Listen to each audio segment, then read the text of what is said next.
uyu munsi ndashaka kuvuga ku mugisha wa Abraham, kuko ndashaka kuvuga ngo nta impact ishoboka hatariho umugisha. Kandi no munsi kibazo dufise, abizera benshi ntibatahura contenu canke ntibatahura profondeur y'umugisha Imana yahaye Abraham. Ariko biciye muri uyu mugisha wa Abraham turashobora kwitahura, kuko Imana yamubwiye ngo muri wewe niho amahanga yose azohezagirirwa. Uyu mugisha w'agakiza dufise uyu munsi, agakiza dutambukiramo uno munsi, mugomba gutahura yuko ni inkurikizi z'umugisha wa Abraham. Uno munsi muri kino gitondo nshaka kuvuga impact, ariko nshaka kuyivuga muri angle y'umugisha. Uyu munsi ndashaka umuntu wese, nitwaja muri iyi mirongo, ndashaka umuntu wese yitahure nk'umuntu yahezagiwe n'Imana. Yesu ashimwe cyane. Yesu ashimwe cyane. Utizera umugisha w'Imana ku buzima bwawe, kandi utizera umugisha w'Imana, ufise possibility cyangwa ufise ugushobora guke gukuzana ibihinduka. Abantu benshi ntibizera umugisha w'Imana ku buzima bwabo. Amina. Usomye Genèse chapitre 12 verset 1 gushika kuri verset 3, haravuga ngo uhoraho abarira Aburahamu ati, va mu gihugu canyu no mu bwoko bwanyu no mu nzu ya so, uje mu gihugu nzokwereka. Nanje nzoguhindura ubwoko bukomeye, nzoguha umugisha, izina ryawe ndarigire rurangiranwa, n'abandi baze bagire umugisha ku bwawe. Abazoguhezagira nzobahezagira, kandi uzokuvuma nzomuvuma. Kandi muri wewe niho imiryango yose yo mu isi izohererwa umugisha. Ndasurinye imiryango yose yo mu isi, nawe urimo na jewe ndimo, tuzoherwa umugisha muri Abraham. Haleluya. Amen. Rero ikintu ngomba kutahura, uyu murongo ni départ canke ni itanguriro ry'isezerano ry'Imana kuri Abraham. Imana itanguye kuvugana na Abraham muri iki gice ca 12, imubwiye ibintu izokora ku buzima bwiwe. Uravyumva? Ariko kandi ngenda babwire ngo Bible yose iyivi kagera, nta kindi Bible ivuga atari ugushimikira gushika muri Apocalypse. Imana izobikira kirashitsa ivyo yabwiye Abraham. Ndagomba yuko mutahura yuko isezerano Imana yagiranye na Adamu ryagize intege nke kubera icaha. Mu bisanzwe umuntu akomeye, personnage akomeye wo muri Bible kiretse Yesu yari Adamu na Eva. Ariko Adamu na Eva kubera kuva mu isezerano, umuntu akomeye wa mbere wo muri Bible ni Abraham. Ibintu byinshi twiga, ivyo dusoma, ubuzima bwose bwa Bibiliya buzunguruka ku kintu Imana yavuganye na Abraham. Muri Abraham hariho ivyimviro bibiri, hari icimviro c'umubiri arico Israel. Muri Abraham harimo icimviro kigira kabiri c'impwemu ari ryo shengero. Ariko tugomba gutahura muri uyu murongo, igihe cose Imana ihamagaye umuntu, nkuko natwe yaduhamagaye, igihe cose Imana ihamagaye umuntu, haba hari intumbero yo kujana nawe, haba hariho ivyiza yipfuza kumugirira. kenshi abantu barakijijwe ariko ntidutahure neza yuko imana yaduhamagaye kuko ifise ibyiza igomba kutugirira. Uyu munsi ndashaka gusubira kwibutsa umuntu wese yicaye muri kino kibanza, hariho amasezerano wagiranye n'Imana, hari isezerano ry'Imana riri ku buzima bwawe. Ubuzima bwawe ntibuzopfa buryoshe canke ngo bushitse ikintu icyo ari cyo cyose utabanje gusobanukirwa yuko Imana igufise ku mugambi, kandi umugambi mwiza. Imana rero abwira Abrahamu ngo va mu gihugu cawe, uravyumva, uve mu gihugu ca so, uravyumva, ugende mu kindi nzokwereka. Rero Bibiliya yose igenda itwereka, igenda ishitsa ibi bintu Imana yavuganye na Abrahamu, siko? Ikindi nshaka ko umenya nuko iyi chapitre ya 12 y'30 ni itanga icimviro ca mbere. Fiston, urafise Bible, urashobora kunsomera ingene Imana yagiye kandi gusubira gukonfirma, isubira kandi gushitsa iri sezerano muri chapitre 15 kuva kuri 18 kugeza kuri 21. Munyihangane ndaza kubasomera ibintu bike, ariko muraza kumva igituma nashatse kubasomera ino mirongo. Nuko uno munsi nshaka ko mwizera ko muri abanyamugisha. Yesu ashimwe cyane. Tutizeye ko turi abanyamugisha, uravyumva, nukuvuga ngo tuba dutakaje ikintu gikomeye kigize caractère ya alliance tufitaniye canke turimo n'Imana. Kandi nitwagira ukuzazanirwa kubijanye n'isezerano canke kubijanye na alliance dufitaniye n'Imana, mu rugendo rwacu turaza kugira ukuzazanirwa, kuko igihe cyose umuntu azazanirwa canke aba muri confusion en fonction ya incompréhension yagize ku kintu kiri basic, ku kintu c'urufatiro. Ikintu c'urufatiro no musi muri kino gitondo nshaka ko mutahura, mwarahezagiwe. Bwira umuntu mwicaye uti warahezagiwe. Utushobora kuba utabibona canke ubibona, ariko warahezagiwe, uri umunyamugisha. Iyo umuntu atahura ko ari umunyamugisha, niyo asenga arahindura ingene asenga. Ubuzima bwacu bwose bwo kujana n'Imana buhindurwa n'urugezo dufise bwo gutahura ikicimviro. Rero iki kintu Imana yarakibwiye Abrahamu, ibandanye ikimwibutsa. Uravyumva? Usomye chapitre 15 verset 18 ukageza kuri 21. Kuri uwo munsi nyene Uhoraho asezeranira Aburahamu isezerano, ati uhereye ku ruzi rwo muri Egiputa ugashitsa ku ruzi runini ari rwo Efurate, uruvyaro rwawe ndaruhaye iki gihugu, ari cyo c'Abanyakeni, n'ic'Abakenizi, n'ic'Abakadimoni, n'ic'Abaheti, n'ic'Abaferizi, n'ic'Abarefa, n'ic'Abamori, n'ic'Abanyakanani, n'ic'Abagarugashi, n'ic'Abayebusi. Aha Imana yabwiye Abrahamu ati viwanyu, uravyumva, uve mu gihugu caso, nzoguha igihugu. Uravyumva, ugende mu gihugu ndakweretse. Ubu rero Imana itanguye kumwereka ivyo yamubwiye muri chapitre 12, itanguye kubimwereka n'amaso yiwe, imwereka delimitation y'igihugu igiye kumuha, irakimwereka, arakibonesha amaso. Iki gihe Imana yari itanguye gushira igicapo ku isezerano yamuhaye mu buryo bw'ijambo canke mu buryo bw'ivyavuzwe akavyumva n'ugutwi kwiwe. Uravyumva, Imana ishize ko isura canke Imana ishize ko ishusho, siko? Imana yongera kandi irabikonfirma muri chapitre 17 verset 1 kugeza kuri 8, siko?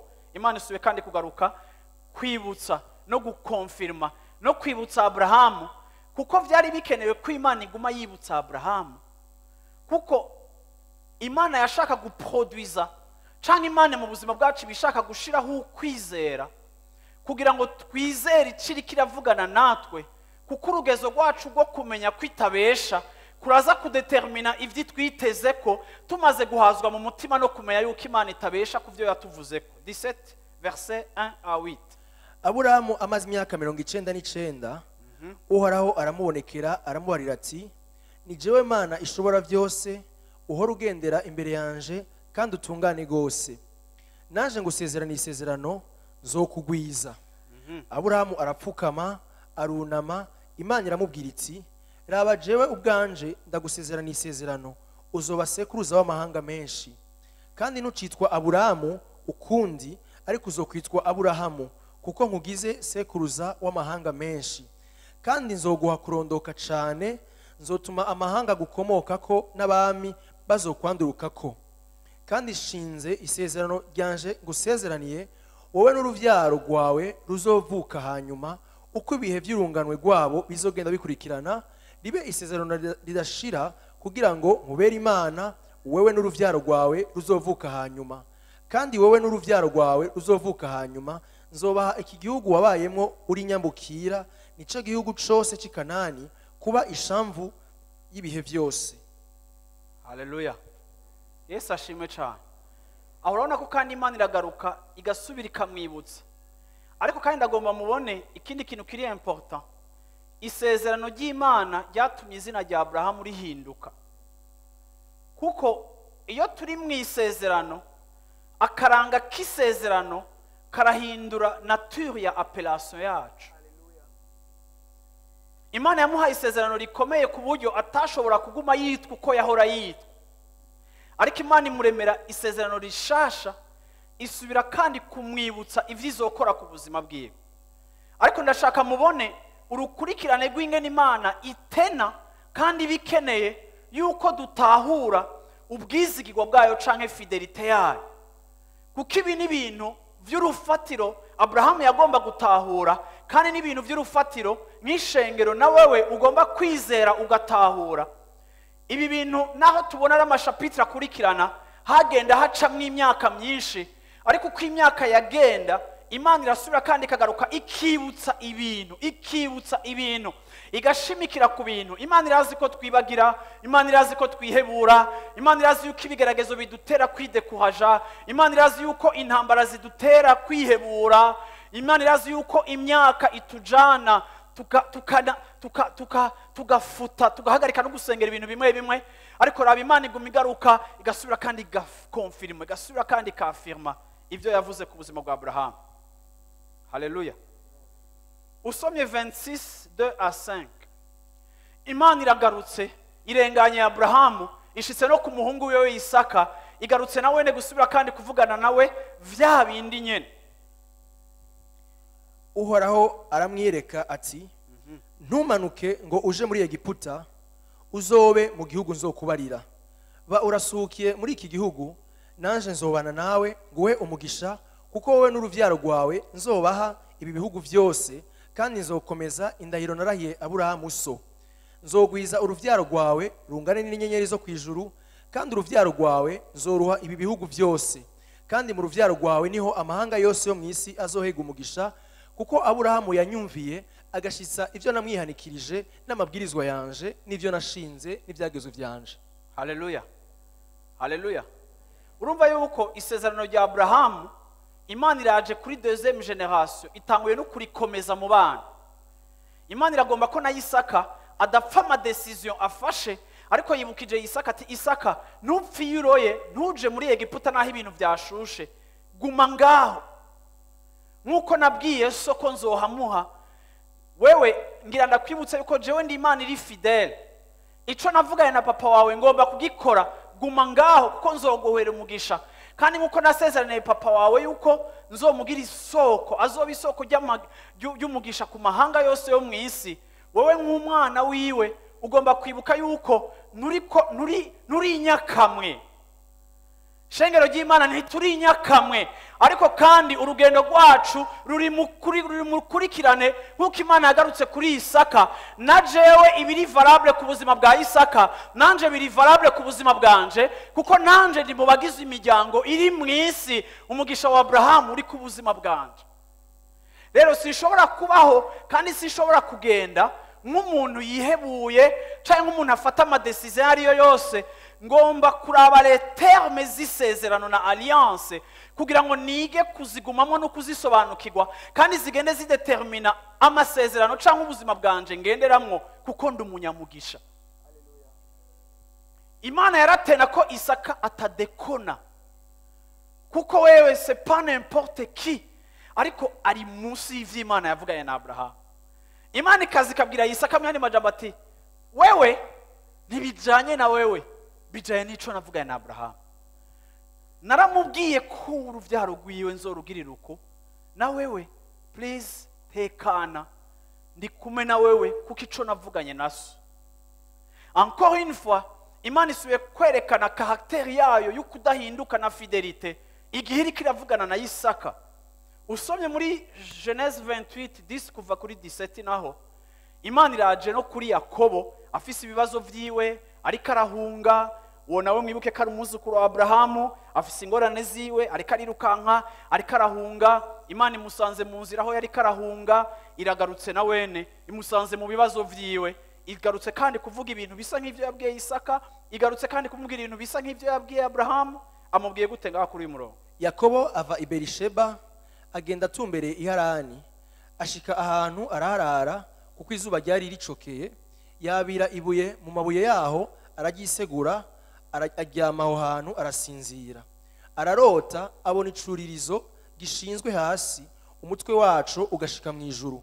Abona abamarayika b'Imana bakidugako bakimanukako, kandi uhoraho yarahagaze hejuru yacu, aramubarira ati, nduhoraho Imana ya Aburahamu sogokuru, Imana ya Isaka, iki gihugu uryamyemwo nzokiguha mwe n'uruvyaro rwawe, kandi uruvyaro rwawe ruzongana n'umukungugu wo hasi, ruzogasara iburengerazuba n'iburasirazuba n'iburaruko n'ibumanuko, kandi muri wewe no mu ruvyaro rwawe niho imiryango yose yo mu isi izohega umugisha. Kandi heraba ndi kumwe nawe, nzokuzigamira aho uja hose, kandi nzokugarukana muri iki gihugu, kuko nazokureka ntarakora ivyo nkubariye. Yakobo arikangura aravuga ati, nukuri uhoraho araha hantu nanje sinari ndabizi. Aratinya aravuga ati, erega ahantu hateye ubwoba. Ati, aha ni inzu y'Imana si kindi, aha niho irembo ry'ijuru. Haleluya. Bwana sifiwe sana. Encore une fois, Imana ije ku mwuzukuru, irasuye kandi irakonfirme vya bindi. Rero ndashaka ngo mutahure ngo isezerano Imana yahaye Aburahamu ni isezerano ry'ibihe bidashira.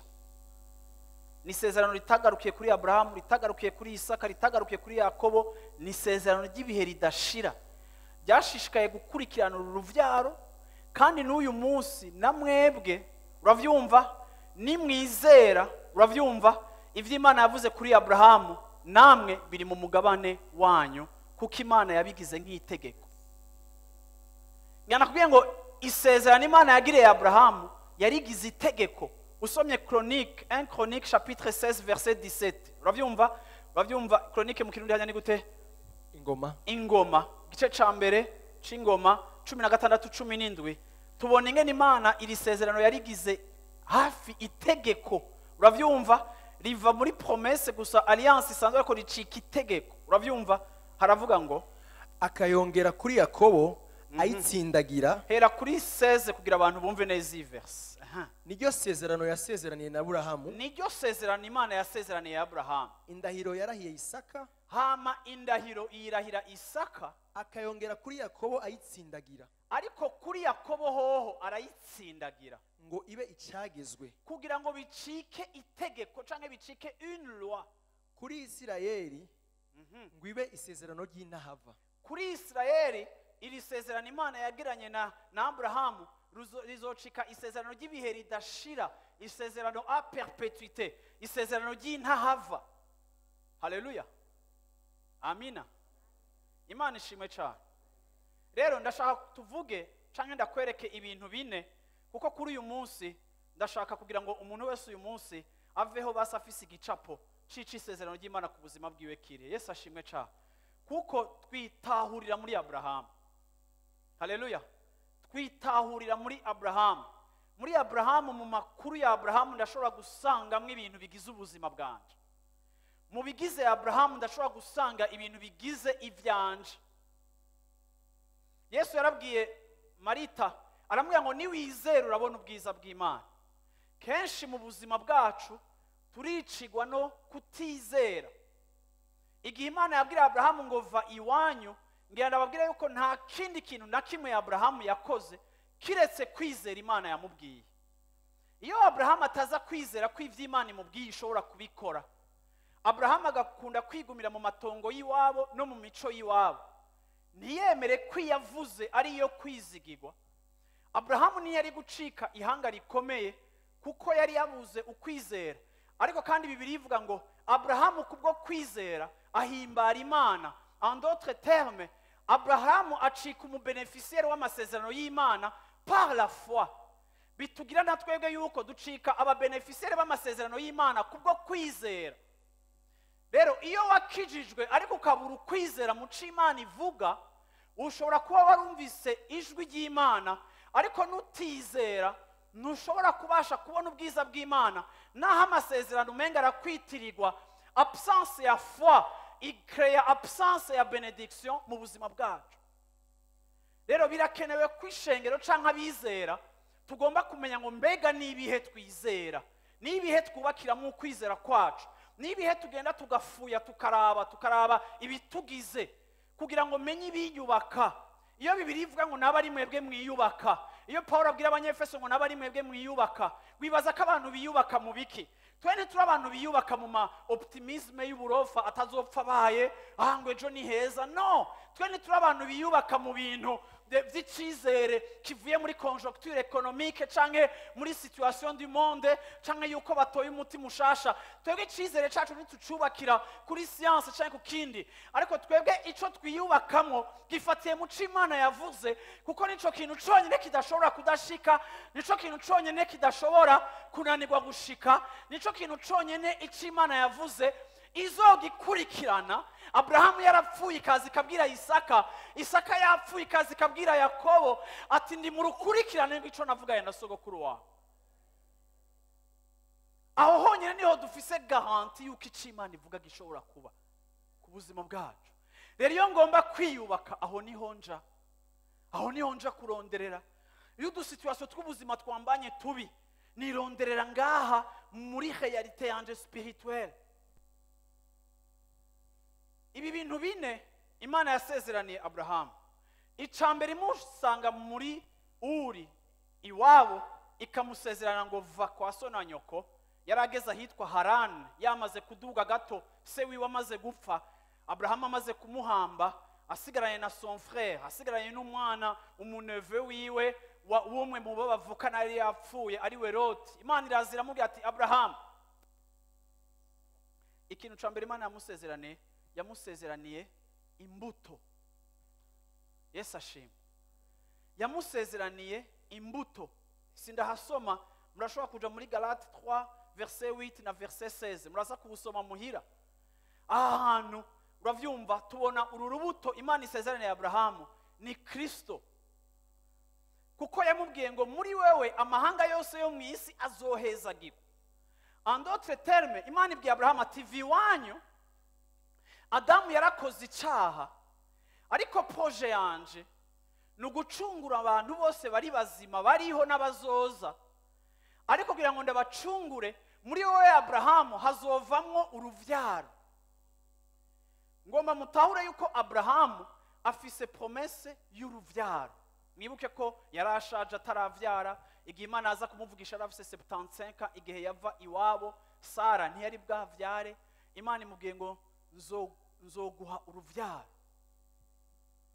Imana imusezeraniye uruvyaro, kandi urwo ruvyaro Imana imusezeraniye nirwo ruvyaro igihe amubwira ngo nzokugira isoko ry'umugisha ku mahanga yose. Ngomba mutahure yuko ça se rapporte à Christ, kuko Abrahamu mu ruvyaro rwiwe niho haza hakava Kristo, hama Kristo akazana agakiza apana ku Bayuda gusa ariko ku mahanga yose, hama natwega abarundi tukaba twarakijijwe biciye mu ruvyaro, muri ya mbuto ikomoka muri Abrahamu Imana yamusezeranira. Nukuvuga rero ngo isezerano, igice ca mbere canke icimviro ca mbere, ama elema gize isezerano rya Abrahamu ni urubuto. Uravyumva? Kigira kabiri, Imana isezeranira Abrahamu, imusezeranira izomuha igihugu. Nzokiguha kandi nzogiha n'uruvyaro rwawe, aho uri nk'umunyamahanga ari mu gihugu ca Kanani, nzokiguha kandi kizoba igihugu cawe ibihe bidashira. Imana imusezerana ko izomuha ihanga, izomuha igihugu. Ico gihugu no musi ni Israeli mubona. Uravyumva? Imana yasezerana Abrahamu ngo nzoguha igihugu. Nico gihugu Imana yamusezeraniye, kandi nzokibaha ubutakivako, nzokibaha. Hari n'abantu rimwe na rimwe muri aba politike mushobora kwibaza ngo umunsi umwe Palestine izoba independante, la Palestine. Uravyumva? Habeho abarabu, habeho n'abisraeli. Jamais, ntibizoba. Nzokiguha a perpetuité. Ikibazo cyo mu barabu n'abisraeli ni kibazo kiri mu ijambo ry'Imana, kiri muri prophecy iri biblique. icyo imana izoteramira uko kizogenda imana yarabivuze ko nzokiguha n'urubyaro rwawe kandi kizoba icabo igihe cyose. Iki ni ikigira kabiri imana yahaye Abrahamu nk'isezerano. Urabibona muri Genèse chapitre 17 verset 8 kumanuka, nzoguha igihugu. Kigira gatatu imana yamuhaye, uravyumva, yavuze ngo nzokuvanamwo ihanga. Uravyumva? Rabangiranye nawe w'isezerano kandi ryongiranye nawe uzoba se w'amahanga menshi. Genèse 17:14, nzokugira kuba se w'amahanga menshi. Imana imusezerano ngo nzokugira ihanga, nation. Wibuke ko atari bwavyare, ariko imana yamuye ngo nzokugira nation. Ni gute umuntu n'umugore umwe afise atanu umwana bararonka, imana iza kumubwira ngo nzokugira une nation.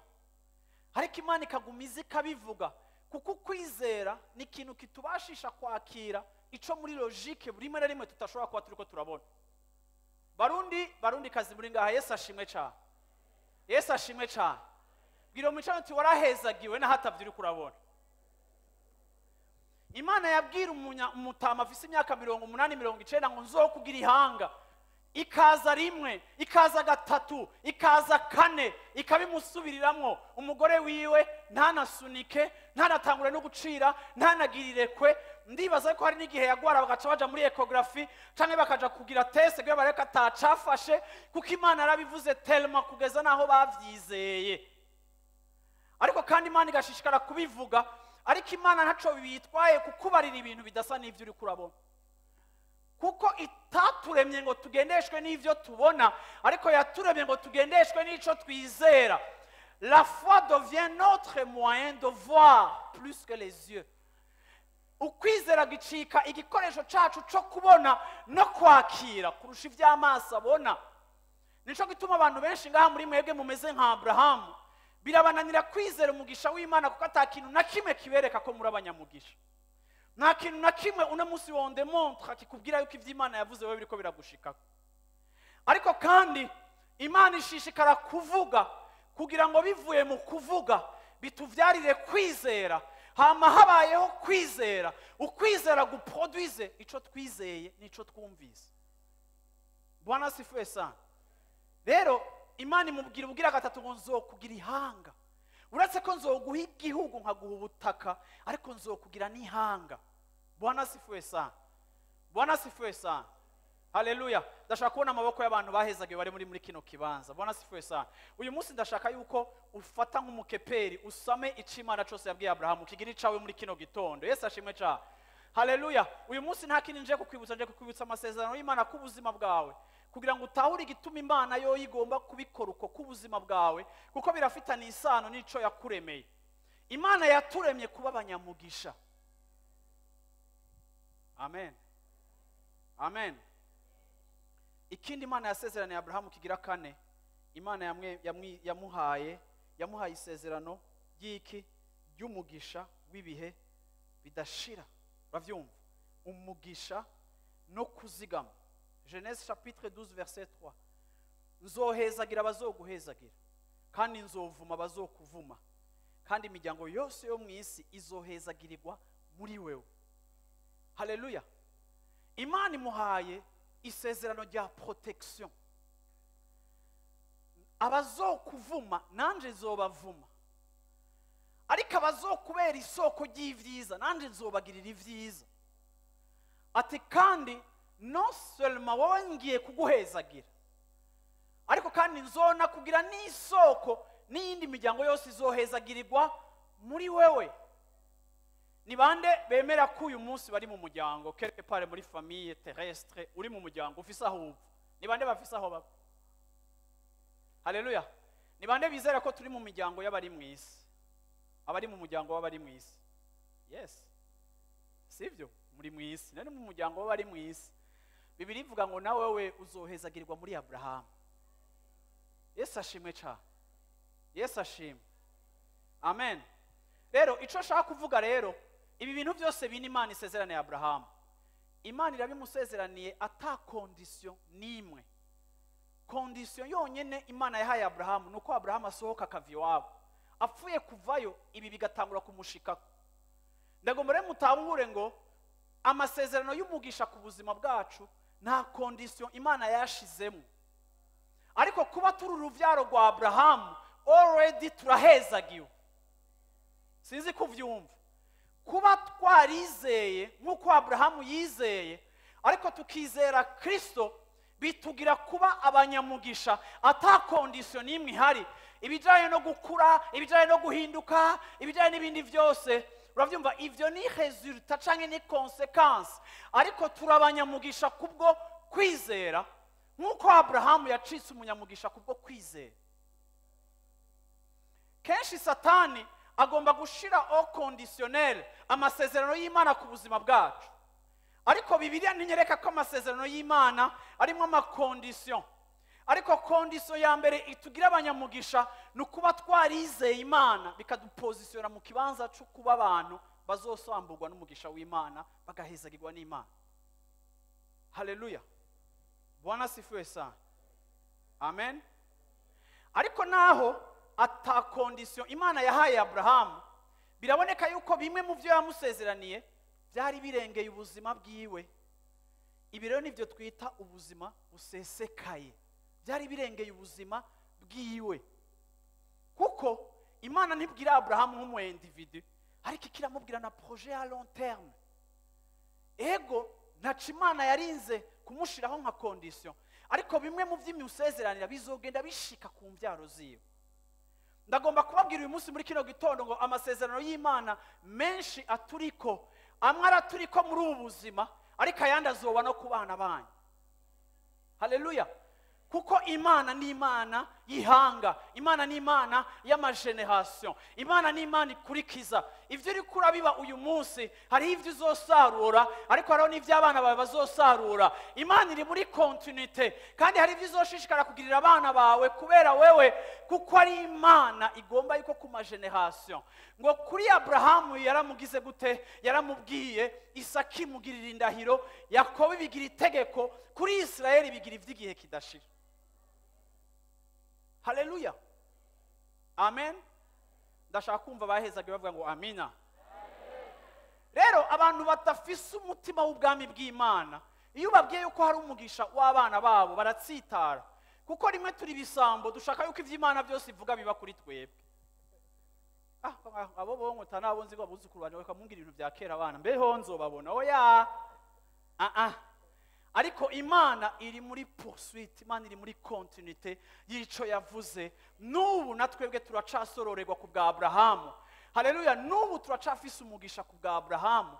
Ngomba rero kuraba ico Imana yavuganye na Aburahamu, niga kucizera, kucitega, kucatura, kugisengera, kucibonamwo, kugitambukiramwo, kuciapproprier, kuko nintizera sinzobona ubwiza bw'Imana. Bwana sifiwe sana. Haleluya. Amen.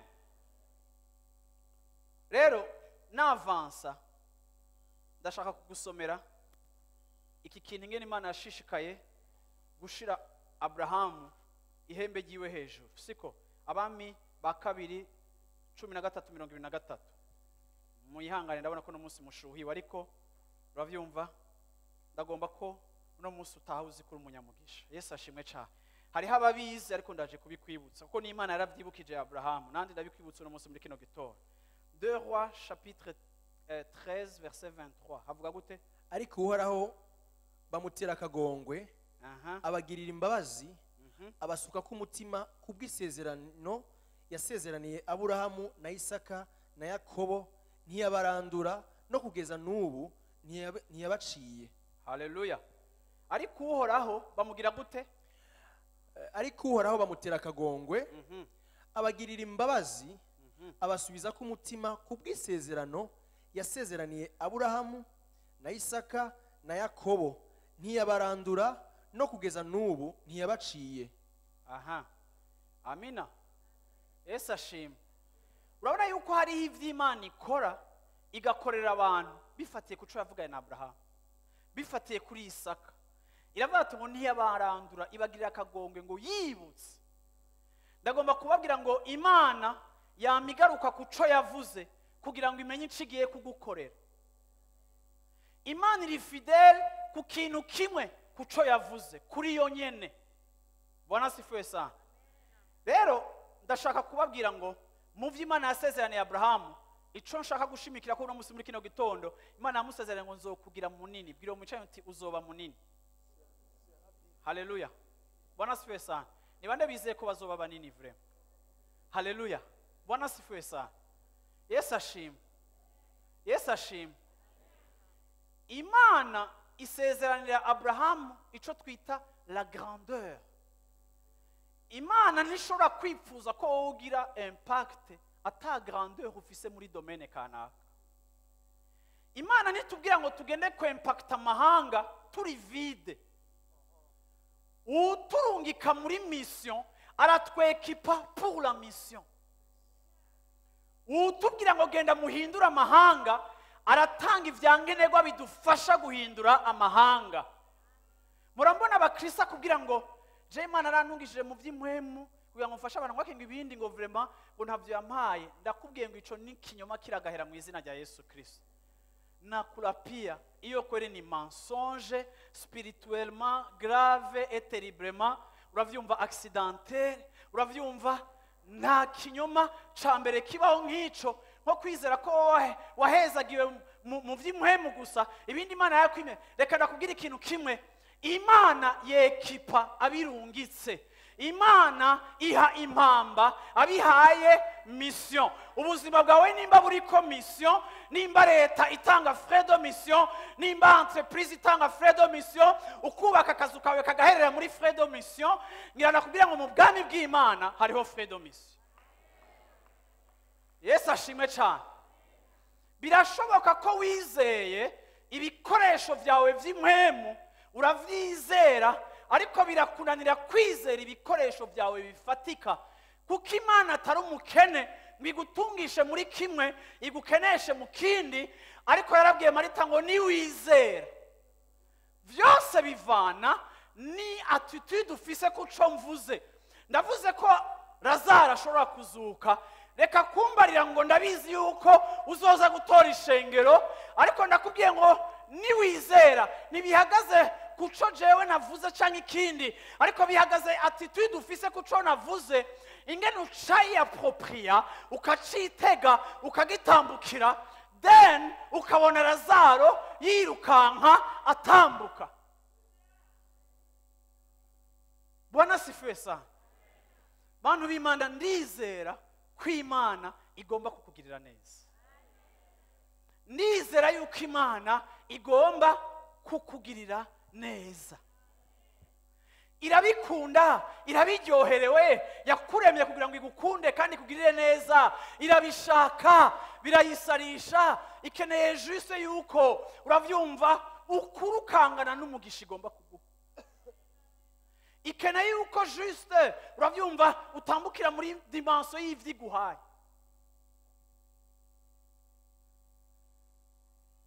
Papa wanje yaragwaye akabazi yuko arafise ingwara, arazi ko ntazoramba, hamukabona agira amahirwe mabi, mama mutanga gupfa, ariko ukabona yari nka surprise. Akiro Truvara ategeza kurera ibihungu 4 vy'imfuvyi, uravyumva gaca ibinzu irimo abagabo 5. Hama ko je nakubagana yarankarira, ariko asa n'umuntu atarafise ivyizigiro vyinshi ko ari co nzovamo. Ariko ndabona kuri anniversaire yanje ya 15 ans, ko yaratse ko nkunda umupira, nawe yarakina umupira, yarafise amagodiyo yiwe mu cumba, muri douche hariyo amagodiyo yiwe. Kenshi nakunda kuyipima ndabe kwa nkwira, nari nkaniye gutunga amagodiyo. Kuri anniversaire yanje ya 15 ans hari hasigaye wangu apfe, arampamagara arambwira ngo arampamagara yazanye ijyagodya ngo ambara turabe, ashaka kuraba yuko ikirenge canje cinjira mu igodiyo yiwe. Aca ati yo uravyumva Jean, nta kundi nturakura, ni Jean nagira ndakiguha. Ngenda kubwire ngo plaisir ya papa nukukugirira neza, ariko aracapima ikirenge cawe, arabe yuko kimacinga n'umugisha agomba kuguha. Bwana sifiwe sana. Yesu ashimwe. Yesu ashimwe. Tugomba kuba abantu bizera umugisha w'Imana. Bwana sifiwe sana. rero icyo nshaka kuvuga kuri iki kintu, imana yasezeraniye Aburahamu, ngenda kubwira ngo imana yahezagiye Aburahamu mu buryo butatu. Bwa mbere, imana yaratungishije Aburahamu. Aburahamu yari riche. Aburahamu yari umuntu atunze, kandi nimba imana yashatse kumutungisha, ndizera ko imana ishaka nawe kugutungisha. Yesu ashimwe. Hariho abantu bibagora kuvuga amen. Arakubwira ngo aho ngeze sinibaza ko hari n'iki kiri kiraza gukora. Bariro mu nshato niwizera urabona ubwiza bw'Imana. Haleluya. Kuko tuba tuvuga umugisha wa Aburahamu ntidutahure sekwa. Uravyumva? Ikintu ca mbere Imana yamutungishijemo hayico bita benediction matérielle. Uravyumva? Soma Genèse chapitre 13 verset 2. Itanguriro 13 umurongo wa 2 havuga gute? kandi Aburahamu yari umutunzi cyane w'amasho n'imikuku n'amafeza n'amazahabu.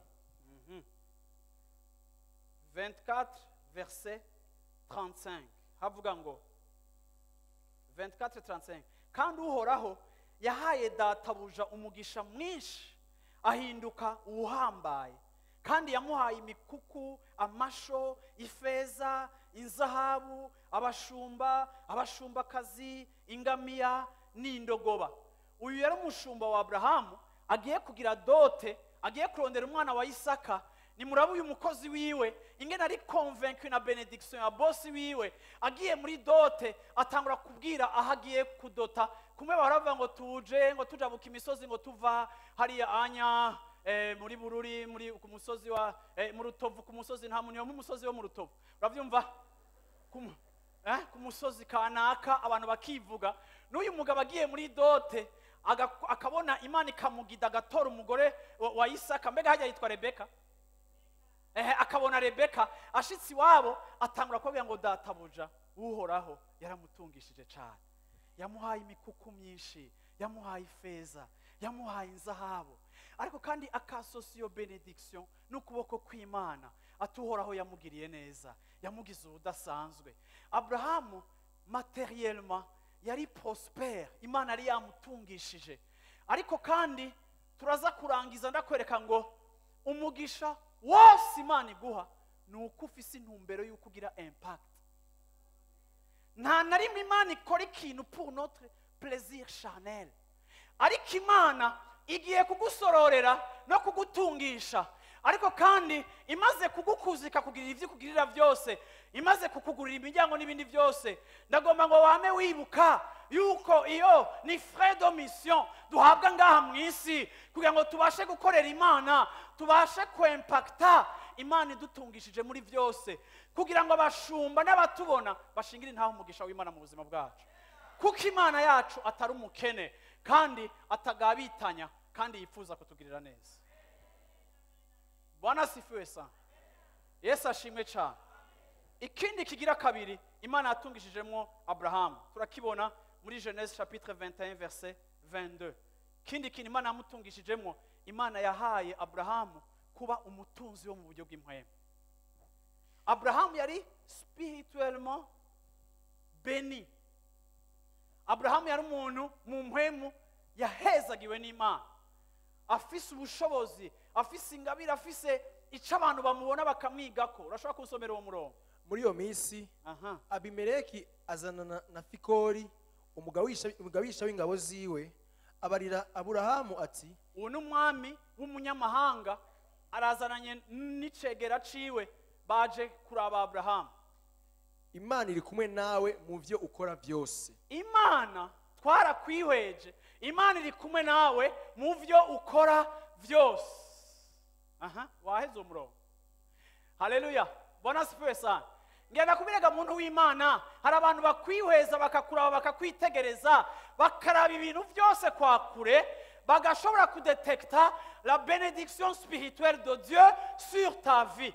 Aba bantu bari barateje ibibazo Aburahamu, ariko mu nyuma baramuraba baravuga ngo Aburahamu tukuraba twarabonye yuko nturi wenyene, ahubwo Imana yonyene ubwayo iri kumwe nawe mu byo ukora byose. Haleluya. Aburahamu ntiyigiriye publicité. Abrahamu ntiyavuze ibyo Abrahamu yarabayeho n'Imana yiwe just kujana nayo, just kuyikurikira mu buzima bwe bwa minsi yose. Nayo irazi irigaragaza.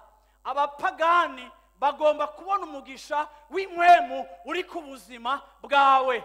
Nukwiye kwemeza abantu kuri uw'Imana, ahubwo Imana ikwiye kwemeza abantu kuri uwayo.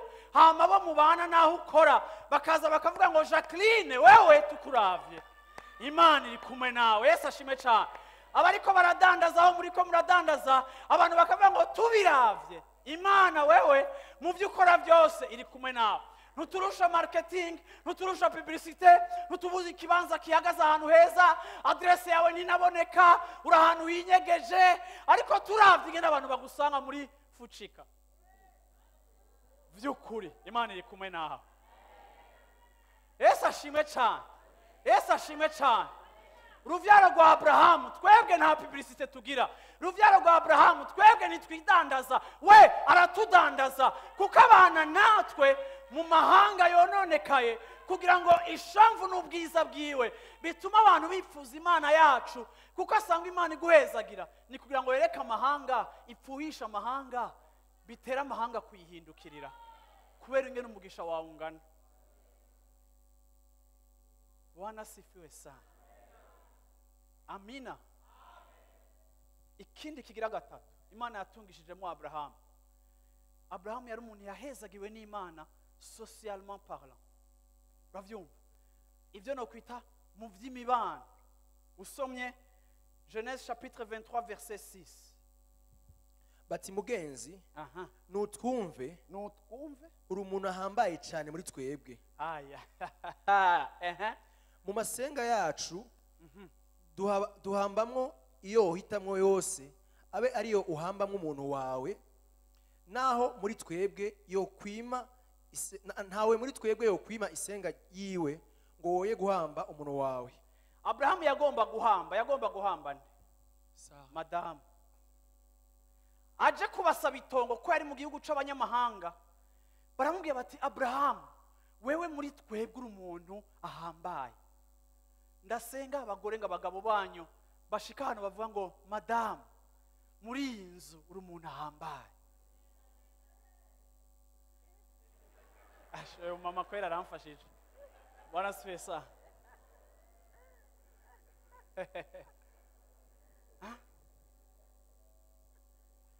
Ni bande uyu munsi wowe bakwegereye boza bakakubwira ngo wowe muri twebwe ni plaisir kuba tugufise?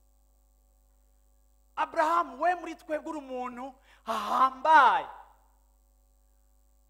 Yari yarahezagiwe, yari afise uko kwemegwa ku buryo abantu baharura presence yiwe nk'umugisha. Shengero ry'Imana, abana ba Abrahamu muhora muvuga ngo umugisha wa Abrahamu, nyanabwiye ngo umugisha wa Abrahamu uzoba concretize cyangwa uzoba visible cyangwa uzoshingirwa intahe mu buzima bwawe igihe abantu bazobona yuko presence yawe hagati muri bo ari ikintu gihambaye. Baramubwira ngo nta numwe yo kugurisha kwitongo ryo guhamba umuntu wawe, turi pre kuguha ico ushaka cyose for free. Abrahamu nawe barahira, nabo baramurahira. Abrahamu aravuga ngo sishaka ko mungabira, ndashaka kugura. Abandi barensista Abrahamu oya, hamba umugore wawe ntugure, emera. Abrahamu ati non, je veux acheter. Umunyamugisha ntasegerereza. Umunyamugisha ntapfa kwakira kuko bamuhaye cyangwa ubusambo bwo guposeda. Umunyamugisha araharura icajya, hariho n'icatajya. Haleluya, kuko yahezagiwe n'Imana. Iri tongo plus tard mugenda kubona ko ryahambwemo n'abandi bantu bo mu muryango wa Abrahamu.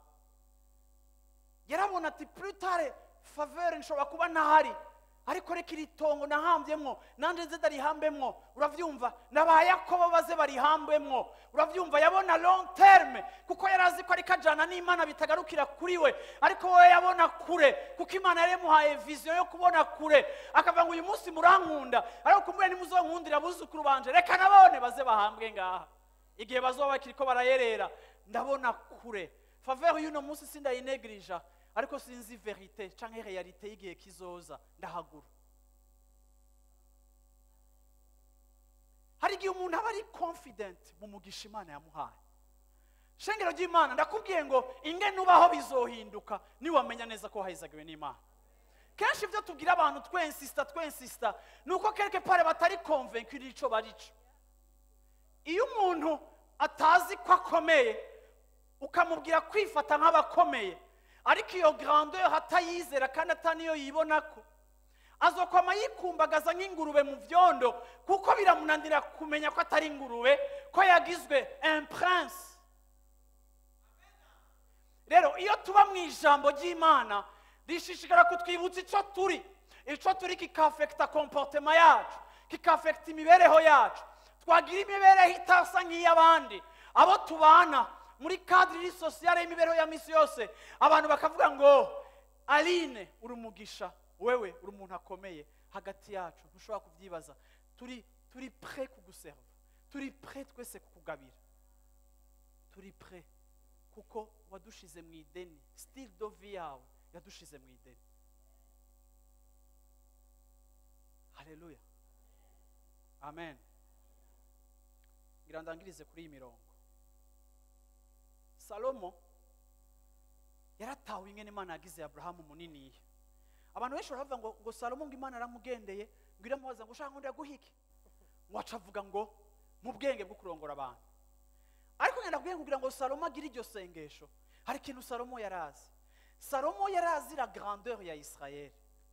Salomo yarazi ko Israeli bega baje aba bantu bateye ubwoba. Aba bantu ibintu Abrahamu yabavuze ko mu gihe ca Salomo byari byaratanguye gushika. Salomo igihe Imana imugendeye se wiwe yamaze gupfa, Salomo agiye kuba umwami. Salomo abona iteka tewe ryo gutwara Abrahamu, ryo gutwara Isaka. Mugomba gutahura yuko icatumye Salomo asenga kujya yasenze cari gihagaze muco yatahuye. Ndagomba kuvuga ngo ico utahura kizohindura ingene usenga. Bwana sifiwe sana, Bwana sifiwe sana. Ico utahura kizohindura amasengesho yawe. Bwana sifiwe sana. En d'autres termes, mwese yo musenga bifatiye kuco muzi canke mutazi. Rero iyo turiko turakura mu Mana tugatahura iki kintu, umvirize ukuntu Salomo yasenze mu Bami ba mbere gice 3 ku murongo w'8. Uravyumva ukuntu yavuze Israeli. Haleluya, ukuntu yavuze abizera Imana, ukuntu yabavuze hano hantu Salomo agiye gusenga. 1 Roi 3 verset 8. Kandi jewe umusavyi wawe, ndi hagati mu bantu bawe watoranije, ihanga rihambaye ritoharurika canke ngo rimenye n'ubwinshi bwabyo. Salomo yarashobora kubona ati aba bantu bari special. None Mana ko jewe ndi umuntu akengeretse umpaye gutwara abantu bari special. Shengero ry'Imana ndaje kongera umunsi muri kino gitondo, iyo dusaba Imana ubwenge tugasaba revelation tugasaba ijambo, nuko mwebwe muri special. Yesu ashimwe cha, nimuharurika, murateye ubwoba, murakomeye, mwagizwe banini.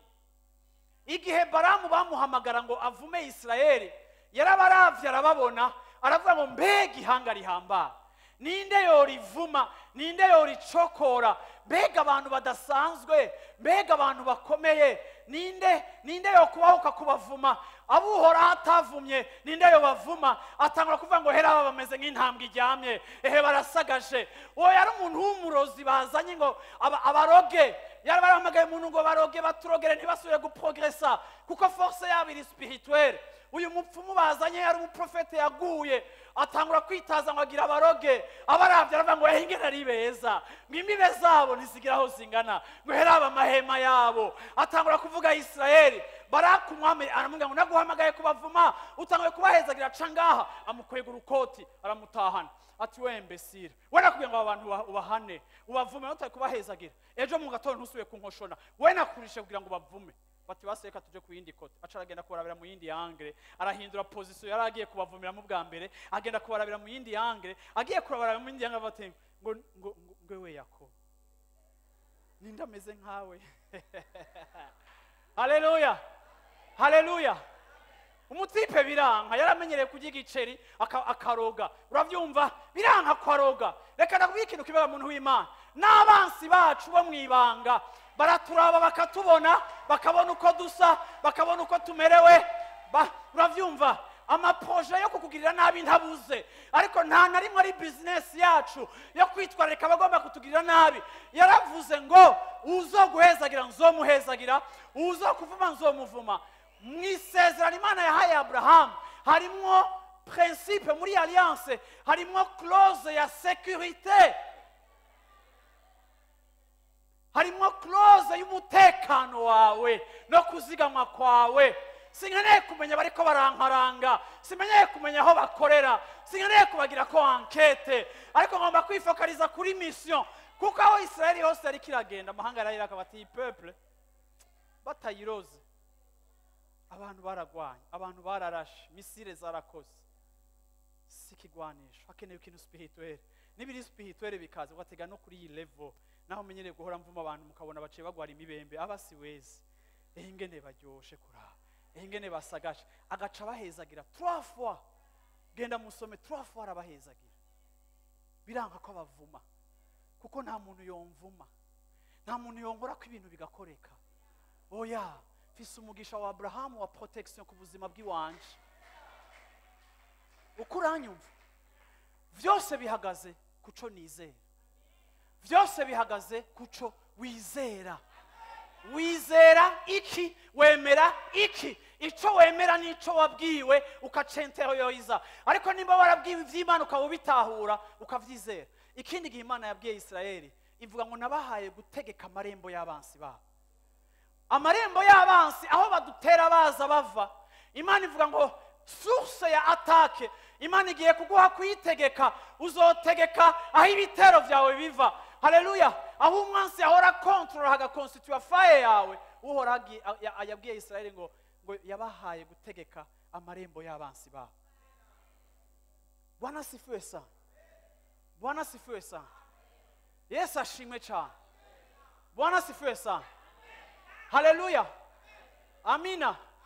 Umunsi umwe Imana ibwira Israeli ngo Israeli iragiye muri Egiputa, bazoba baja. Ni gute abantu bafise promesse bagiye kuba baja? Ni gute Mana ureka abantu bakagenda kuba baja 450 ans kandi bafise isezerano rya grandeur? Ni gute grandeur ishobora guhera muri esclavage? Ni gute uri destiné à être grand atangurira apana guhera kuri pose yo hagati agahera bimbi kuzimu bagenda kumugira mu esclave? Grandeur Imana yashize ku buzima bwawe ni gupreserva aho utoca, ariko grandeur Imana yagusezeraniye izokwama ari source yawe yo kwiyubaka kugira ngo uzuke n'igihe uzoba waracitse umuco. Ngo bagiye mu buja barondera kuba kontena ngo bagabanye ingufu zabo bakagwira, bakabaha ibikorwa byinshi ngo bubake abagabo batakaze désir ya relation sexuelle, ahubwo abagabo bakaba double, ukamenga kubaka amatafari n'ibisagara bacitse ibikoko, uravyumva, bakavyara uduhasa bakavyara iki. Baravuga aba bantu nta gikorwa cyo babuza gukora mu gitanda, uravyumva, ati basinge base turakiri tubakora, reka twice abahungu babo, abagore babo nta bintu by'ibise birebire, barashika ngo kwa pia, uravyumva, abaza kwica abana bagasanga utwana twavutse kuko nta na travail ndende bakora. Nta kintu na kimwe cyashoboye guhagarika iyi mbuto kugwira no kuba nini,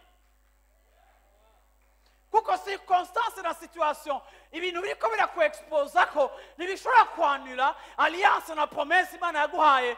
Isezerano ryiwe rirakomeye, rirahambaye, ntirinyiganyizwa, rirahambaye. Peu importe les circonstances et les situations. Iyo ndi mu bihe bibi ndibuka yuko Israeli iri muri Gosheni, abandi bose harirabura, iwabo hakaguma haka, abandi bose barategwa n'amaraso ariko iwabo hakamera neza, abandi bose bwarira, abandi bose ibyago byaragwa ariko bo bakaguma bamerewe neza, kubera uhora Imana yabo ari baprotesha.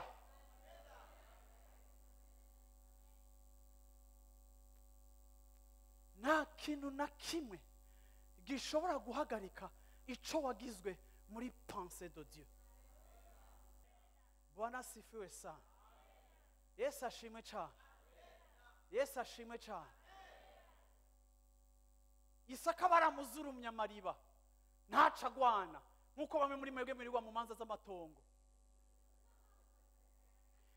Dimanche ntusenga uri mu Cibitoke kuwanira itongo ryanyu. Iryo tongo ringana nk'uko ipodium ingana. Amafaranga wayahereje aruta iryo tongo. Uri muri komba ngo ngo shangwa ivyawe ngo ntawure kurasha. Ngo umuntu ngo atagwanira utwiwe ngo ninde mugwanira. Ibintu vy'imigani y'ikirundi pfuye ya indi y'abakecuru Paulo abwira ishengero mwirinde iyo migani y'abakecuru.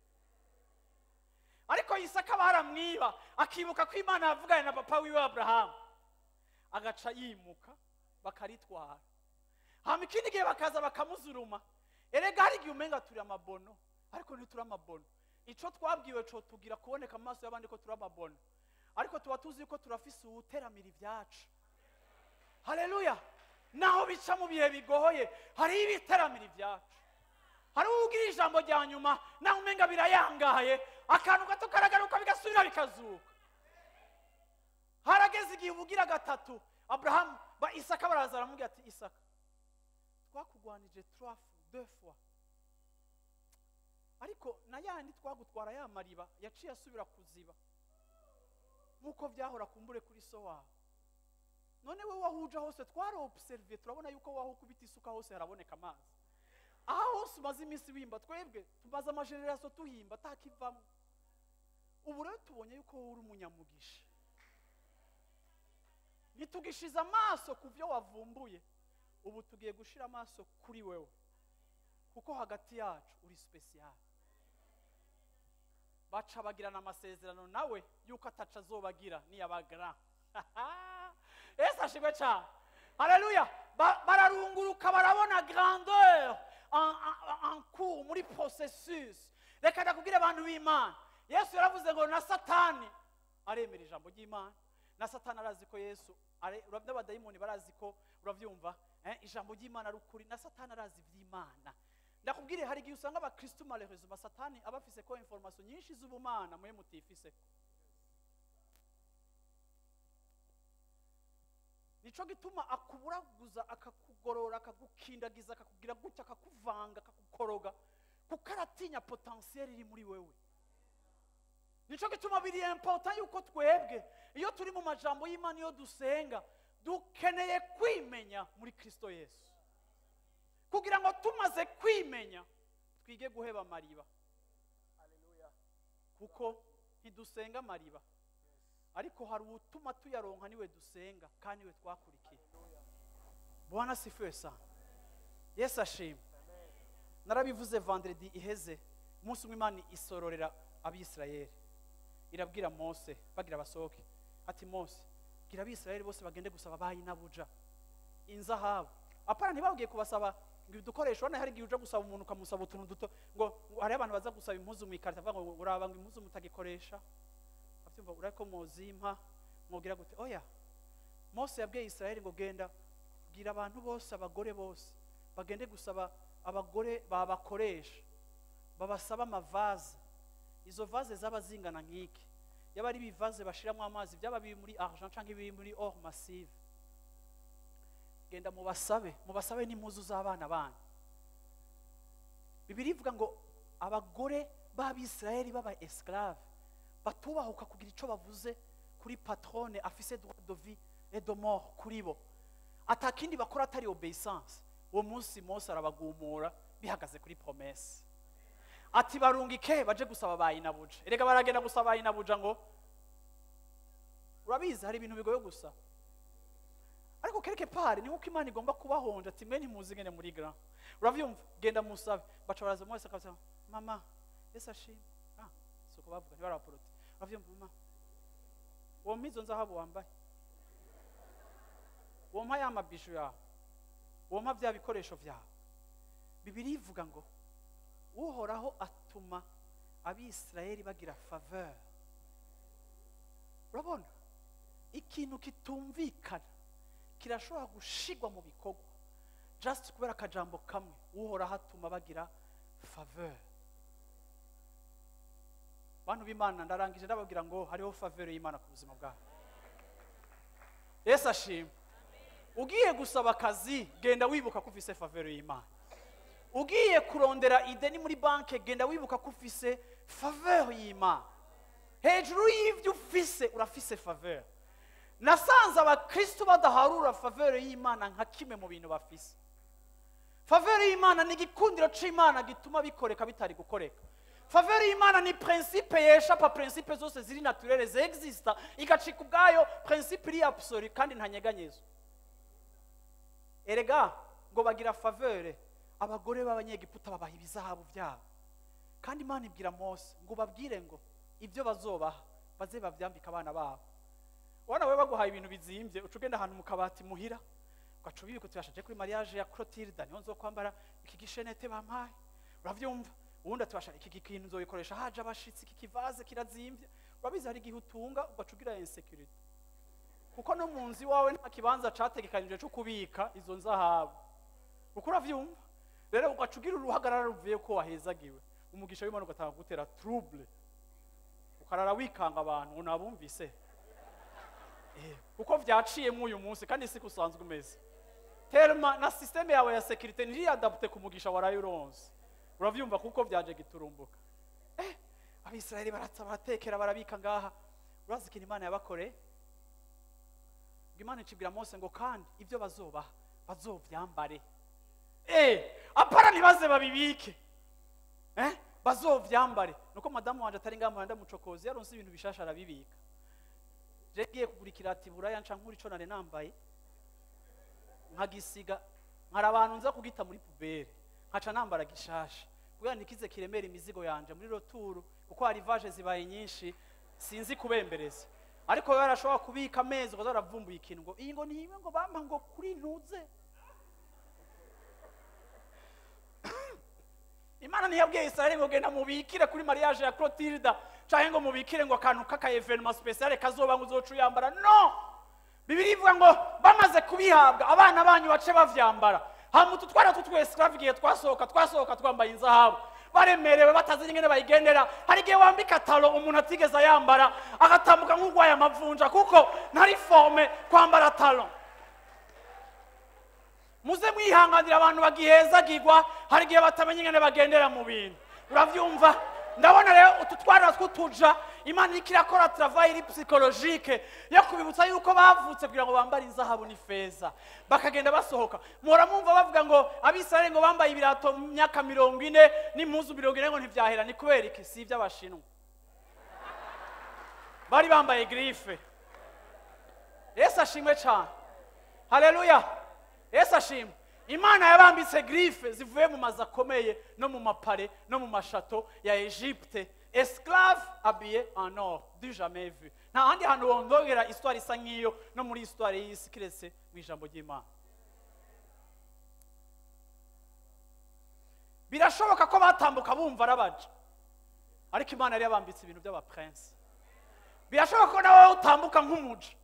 Ariko raba Imana irikira kwambika, Imana irikira kora, Imana yaguhaye ivyayo, Imana irikira kosora défaut de fabrication na défaut historique iri mu vyimviro vyawe kubera utiyizi. Ngo bamugeze mu bugaragwa Mose Imana imubwira kubaka isanduku no kubaka ihema. Kubaka ihema byasaba inzahabu nyinshi. Mose acagira appel one day abwira Israeli ngo nimutange inzahabu kugira twubaka ihema ry'Uhoraho. Ngo baratanze za nzahabu zose baratanga gushika naho Mose protocol imubwira ngo genda ubwira abantu bahagarike. Batanze byinshi twakwije. Sindabona mwe muhagarika twakwije.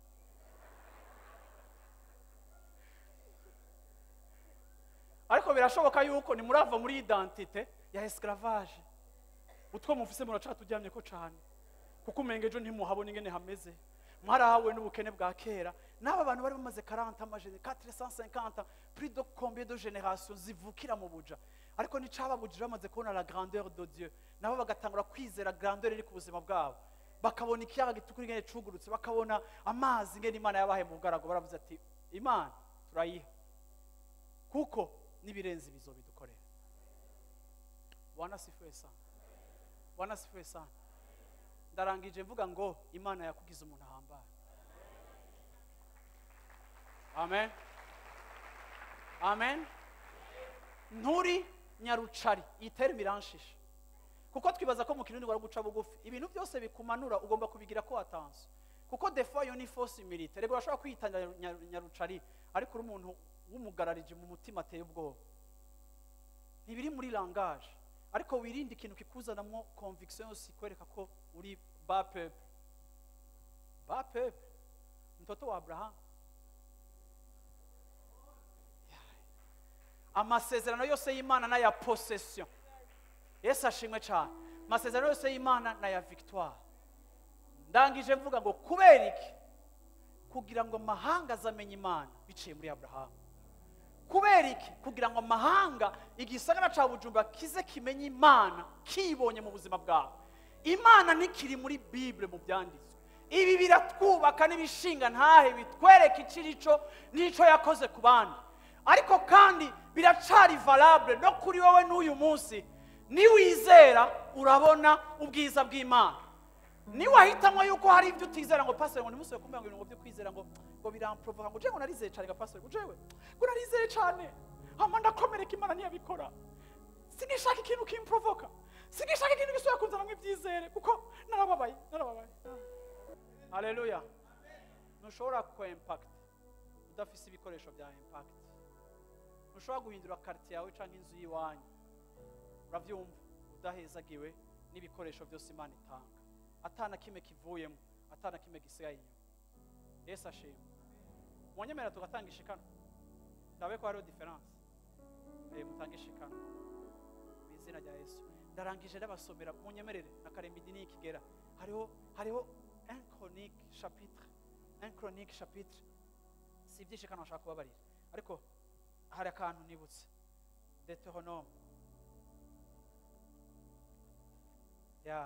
Deutéronome chapitre 26 verset 4 Imana itanguye kuba prepara nibashika mu gihugu c'isezerano Imana itanguye kuba prepara 24 wabonye verset Imana irazi ko izobashikana itanguye kuba prepara ingene bazokwifata mu gihugu c'isezerano itanguye kuba prepara ingene bazoja kuyishikanira ariko umviriza ingene ngo bazobwira abana babo uwo muhererezi w'ico gihe azoba hari amwakirire ico gisimbo azokwakira ico gisimbo abantu bazoba baje cyo gushimira Imana akijane agitereke imbere y'igicaniro c'uhoraho Imana yanyu agitware agitereke imbere ya Mana source yabo komeza wa wundi akomeze kwaturira imbere y'uhoraho Imana yiwe uhejeje kwakirwa ishikanwa giye ryakire rero ngo azoca atangura avuge ngo ati sogokuruza yari umwaramu yava Aramu w'inyererezi yari umuntu w'inyererezi aramanuka aja muri Egiputa babayo ari imparugwa babaye ari abantu bake washobora guharura ku rutoki kuko ntibyari bwaboneka bahindukirayo ihanga rinini ariko aho hantu bayerera malgré yuko bari muri condition zibi ariko bashishikara kwimultiplier banza muhagarike ngaho abantu b'Imana ngana kubira ngo condition mbi zawe nizampesha multiplication yawe kuburi muri Afrika cyangwa muri mu Burundi bakavuga ngo hari ubukene ico cagezwe c'ubukene bwa Afrika nicampesha multiplication yawe kiretse ni wavyizera ariko Imana ishobora kuzana resultat iri different y'ibiriko birakoreka mu bandi barundi wowe ukaba exception kuko Israeli mu kuyerera ari inkehwa ntivyababujije kwimultiplier bari muri situation rihambaye bavuye mu ihanga rihambaye ry'insinzi ati abanyegiputa batugirira nabi abanyegiputa baratugiriye nabi badutwaza ituntu baduciza badushira mu buja bukomeye badushira muri esclavage ikomeye maze dutakambira uhoraho Imana yabasogokuruza ariko ico gihe turasenga Imana haleluya uhoraho yumva ugutakamba kwacu uhoraho arumva ugutakamba kwacu abona amarushwa yacu n'ubucumukure bwacu abona n'ingene twacumukuye n'agahazo turimwo abona n'ingene turi maltraité injustement maze uhoraho adukura muri Egiputa maze uhoraho adesida kudukura muri Egiputa adukuzayo ukuboko kw'inkomezi niyadukurayo teketeke hovyo ariko adukuzayo ukuboko kwiwe kw'inkomezi kandi kubanguye aha n'ibiteye ubwoba bihambaye aha n'ibimenyetso aha n'ibitangaza aha biri deploye gusa kugira ngo adukureyo. Vuga uti adukure. Bwira mu uti azogukurayo n'ibimenyetso bitangaje n'ukuboko kuramvuye. Aha araheza atuzana ino, atuzana ngaha, aduha iki gihugu, aduha iki gihugu ari igihugu gitemba amata n'ubuki. none dusanze gitemba amata n'ubuki. Stop. Ndarangije ndakubwiraga muntu w'Imana, byose it's about God. Aho uteye, aho ibyawe bigeze, icyo uhamagariwe gukora, bandanya usenga. Bandanya usenga kugira ijya grandeur ibe réalisée. Birantangaza ingene iyi peuple yimultiplier muri condition mbi, kugira ngo Imana ivuguruza ibintu byose na diagnostique zose na observation zose na analyse zose. Condition barimo n'izari condition za multiplication, ariko Imana yaba multiplier muri condition zitarizo.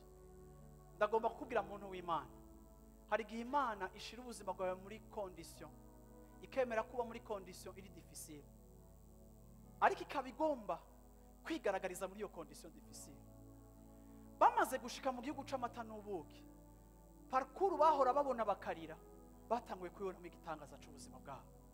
Baravuga ngo baradufashe nabi, batugiriye nabi, ariko natwe turasenga, uhora haratwumva. Haleluya. Dimanche nshaka kwigisha ku masengesho, ariko kimwe mu bintu nshaka kuvuga ku masengesho, nshaka kuvuga ngo amasengesho afeza vivre la promesse.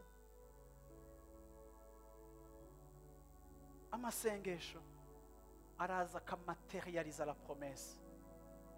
Ndagomba kukubwira umunsi muri kino gitondo, umuntu uri ngaha muri life center, sinshaka kuraba conditions zawe, sindakwifuriza kuraba conditions zawe, nanje ntazo niyumvira ko cyane, ariko niyumvira kuri conditions za alliance. Kuko imbere y'uko mvuka alliance yari yanteguriwe, imbere y'uko mbaho isezerano ryari riri disponible. Rero tugiye mu by'uburambe, isezerano mfitaniye n'Imana riraramvye, rirakomeye kurusha situation niko ndahura nayo muri 2019. Satana agomba ko turaba condition, ariko Imana igomba ko turaba promesse, ngo kuko ico gihe twari duhahajwe, ariko uhora haratugwiza, adutabara n'ibitangaza byinshi. Uhoraho yarateye conflict kugira ngo atabare Israel. Uhoraho yarisha ibikoko, arica abahungu muri Egiputa. Uhoraho yarasanzaje ibintu. Uhoraho yarabaye brutal kugira ngo atabare abantu biwe. Uhoraho ntiyaje ari faible, nkuko atazogaruka ari faible, ariko yaje muri puissance kugira ngo atabare umuntu wiwe. Ndakubwiye ngo Uhoraho umunsi azoza kugutabara mu byo uri kurita bibi, azoza mu nkomezi ziwe, ntazoza negosia, ntazoza regarega, ariko ukiri kuraca mu rugo bugaragu. Senga, ngo turasenga, yumva gutakamba kwacu. The only thing that we can do is pray.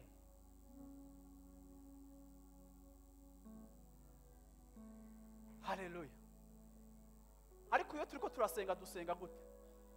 Dusenga tuvuga ngo Mana warabwiye Abraham. Dusenga nk'abanyamasezerano, ntidusenga nk'abantu badafise ico biyapfuyako.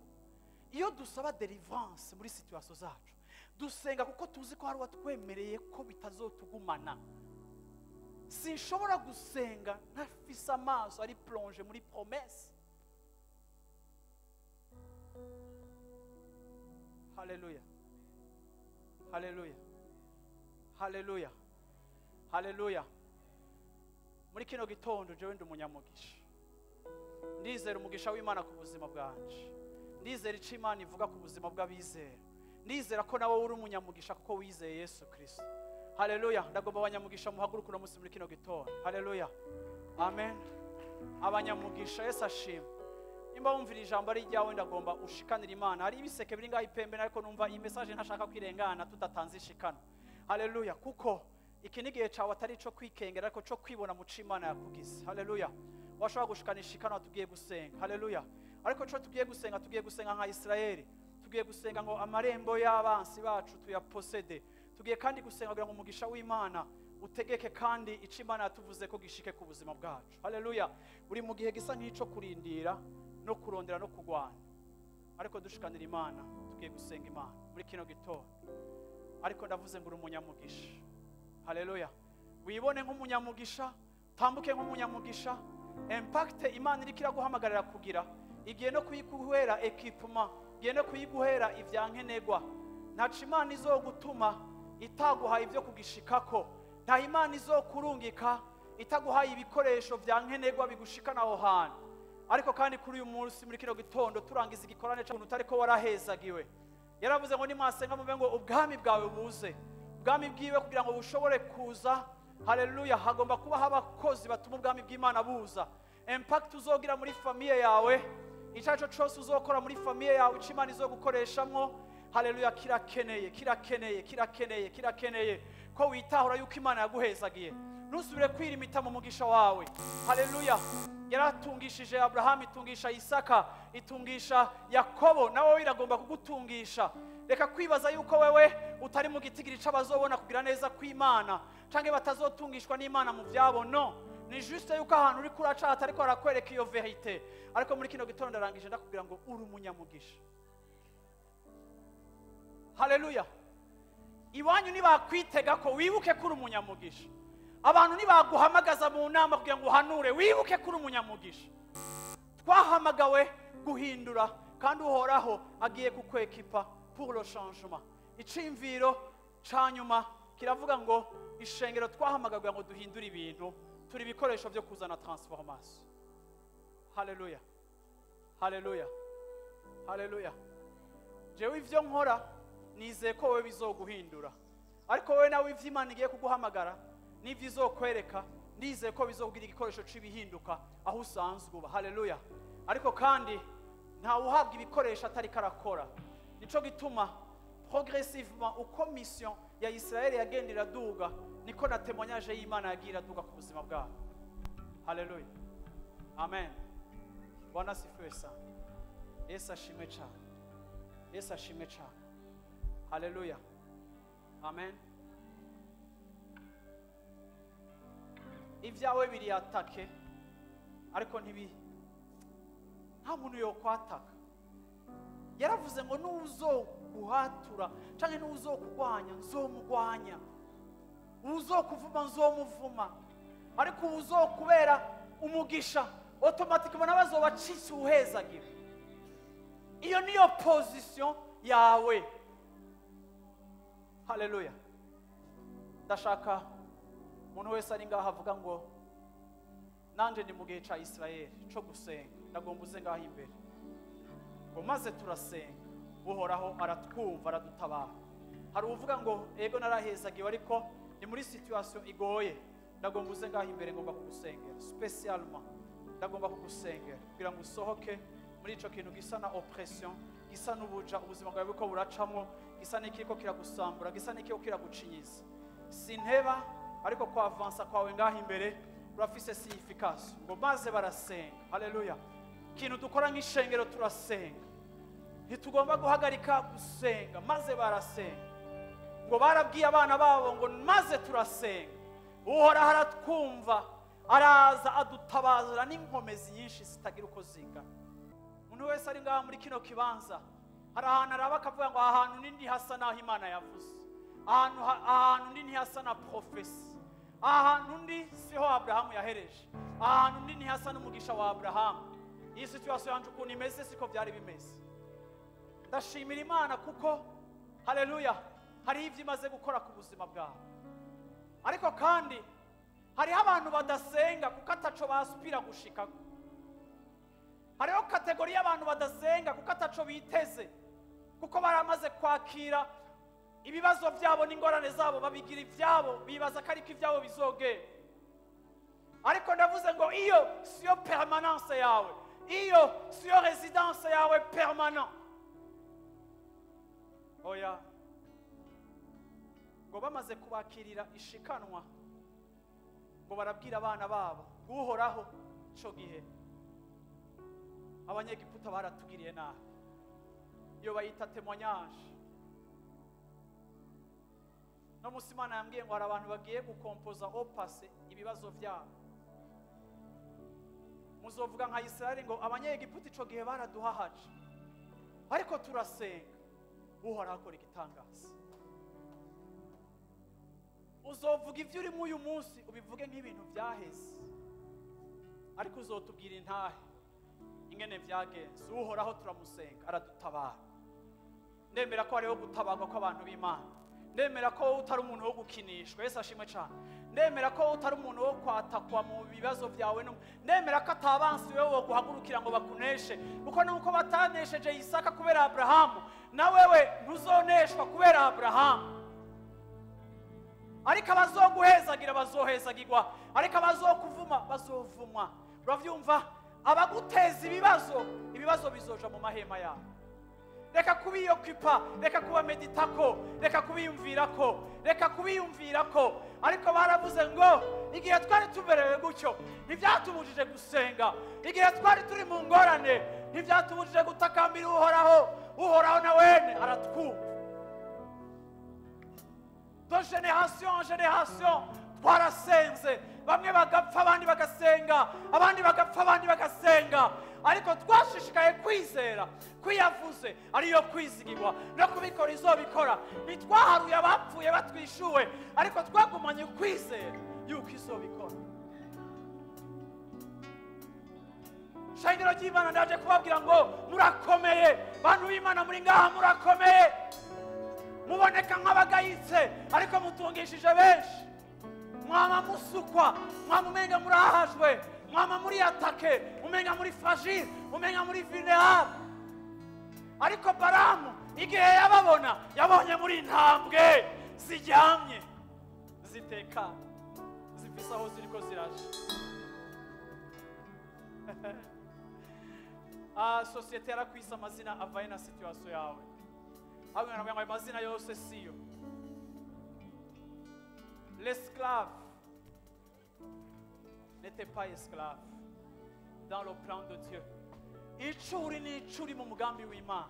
Apana icuri muri situation sociale yawe. Kandi kizovuguruza situation yawe sociale ico Imana yakuvuzeko. Bwana sifiwe sana. Ndashaka kumva bantu b'Imana sinzi mwe iyo muri ariko kandi ndashaka dusenga uvuga uti Imana ndagushima ico wangize. Just iryo sengesho kwanza. Mbere yuko nsengera ibintu uti Imana ndagushima ico wangize. Ndagomba kugushima muri kino gitondo ico wangize. Haleluya. Urahambaye n'uwigitangaza. Balamu yarabibonye, Salomo yarabibonye, asaba ubwenge, aravuga ngo norongora gute abantu bahambaye. Imana yagize abahamba. Haleluya. Haleluya. Uhoraho yakugize ubudasanzwe. Uhoraho yakugize ubudasanzwe. Muri kino gitondo mpagararaye n'abantu badasanzwe. Muri kino gitondo turiko dukurikiranwa n'abantu badasanzwe. Hari abantu badasanzwe. Uhoraho agiye guha ibikoresho bya mission. Niwe kwekipa pour la mission. Ntuzojana ibyawe ariko uzojana ibyiwe. Haleluya. Haleluya. Shekete le bloche de le côté le bloche le côté l'ande le côté le bloche le côté le l'ande la côté le bloche le côté le blo l'ande le côté le côté le blo l'ande la côté le côté nambi besihari nawo kubuza huja nawo kubuza icukora nawo kubuza urugenda nawo kubuza ndavuze ngo ntaco kubuza huja ndavuze ngo ntaco gushaka karimbi ndavuze ngo ntawo kubloka. Farao yarakomeye ariko yararekuye. Shengero murakomeye, shengero mwarahezagiwe, shengero mwaragize abadasanzwe muri ntambwe. Na kimwe kizogushiraho akarimbi, n'amahera yawe kazogushiraho akarimbi, konte yawe siko karimbi kawe, abansi bawe siko karimbi kawe, ibikugwanya siko karimbi kawe, ahuwa sakarimbi, aho wavukiye sakarimbi.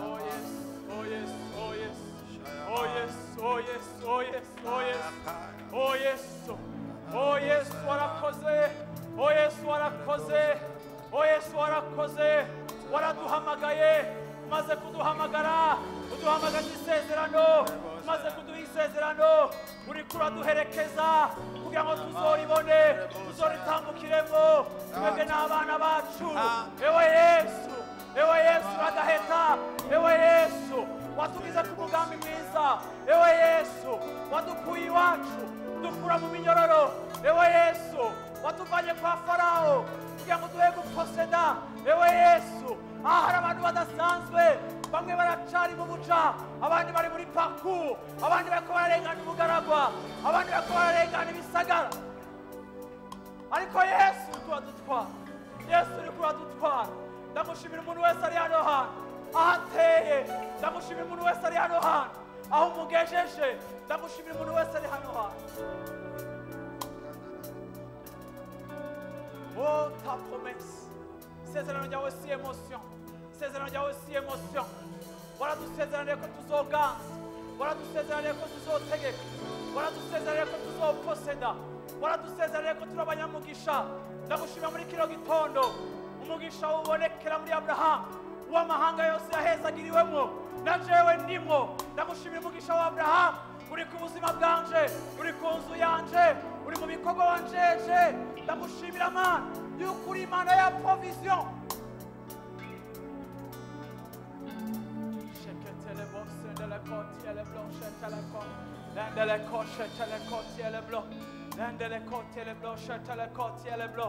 oh maze abantu b'Imana barasenga arabumva oh musenga umubarira amagogo yawe senga umwereke intambara yawe senga umwereke ikiko kirakugwanya senga umwereke ikiko kirakubloka senga umwereke ikiko kirakubera intambamyi kimwereke kuko ngo bamaze kumusenga yarabishuye kimwereke muri kino gitondo n'umwanya muto n'umunota umwe ariko gusa uri important uri significatif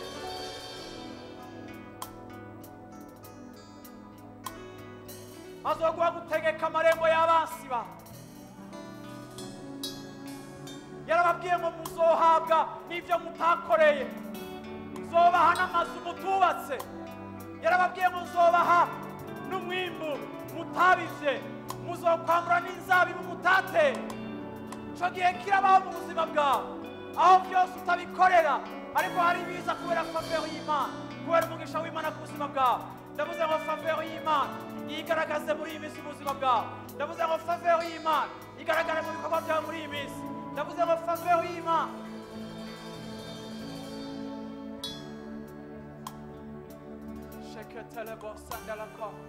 oh faveur y'Imana muri iyo projet urimo faveur y'Imana muri iyo projet urimo faveur y'Imana muri iyo projet urimo imeze nk'iyabaye bloqué ariko ndasabye faveur y'Imana barakubwiye yuko utari qualifié ariko ndasabye faveur y'Imana barakubwiye yuko igihe carenganye ariko ndasabye faveur y'Imana barakubwiye yuko bahaye abandi ariko ndasabye faveur y'Imana barakubwiye ngo bidashoboka ko imyaka yarakujanye ariko ndasabye faveur y'Imana na Sara yaravyaye na wowe vyara ndasabye faveur y'Imana Imana yugurura inda yawe Imana yugurura ibikorwa byawe Imana yugurure umwana wawe yakunaniye yakubwiye ngo biragoye ariko ndasabye faveur y'Imana ku nzu yawe faveur y'Imana kuri business yawe faveur y'Imana kuri ministère yawe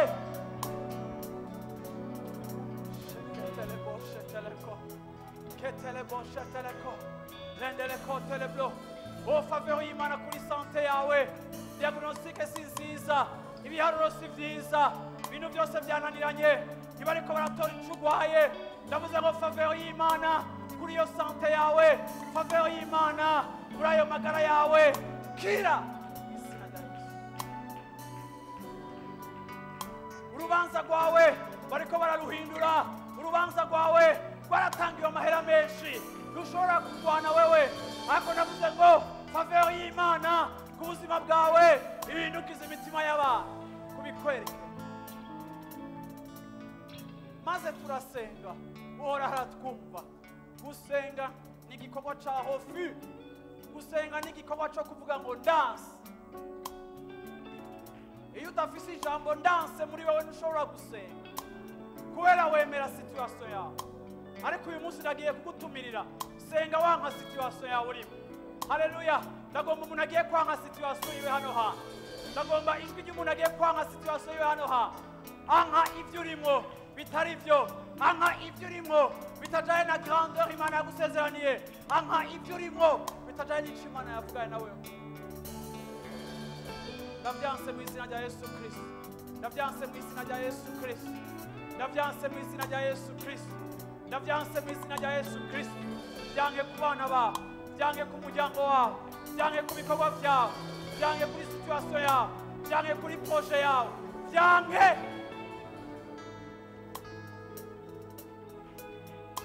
Ntibakengereye gusenga babona inyishu y'Imana, nawe kuri uyu munsi muri kino gitondo mu majambo make yawe ugiye kuvuga hano hantu, byange uraguhagarara imbere naho abagukaranze umenga barakomeye, ariko amarembo y'ikuzimu ntashobora kuresista imbere yawe. Abapfumu ntibashobora guhagarara imbere yawe. Haleluya. Abansi ntibashobora guhagarara imbere yawe. Amarembo y'ikuzimu ntazohagarara hejuru ya revelation ya Kristo wahawe. Ndavuze mu izina rya Yesu Kristo, opposition yose ikigwanya cyose iterambere ryawe, kuja imbere kwawe, kuja kure kwawe, ikirere Satani akoresha aba agent biwe bari bo bose, ndavuze mu izina rya Yesu.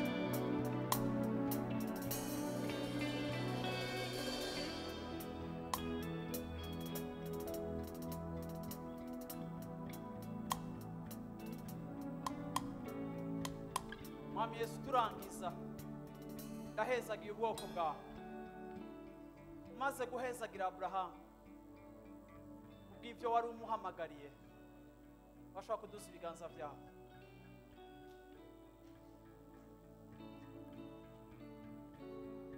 Umaze guhezagira Aburahamu, umaze guhezagira Aburahamu, Satani yaragerageje kugwana. Umaze guhezagira aba bantu bahagaze ngaho imbere, Satani ariko aragerageza kugwana, ariko ku iherezo Mana, umugisha wawe urusha inkomezi uruzi.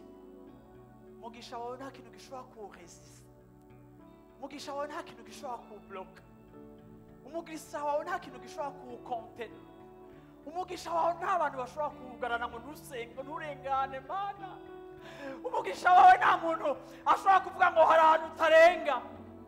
Naho abami bokorana, amahanga agakorana, nta kintu cobloka umugisha wawe.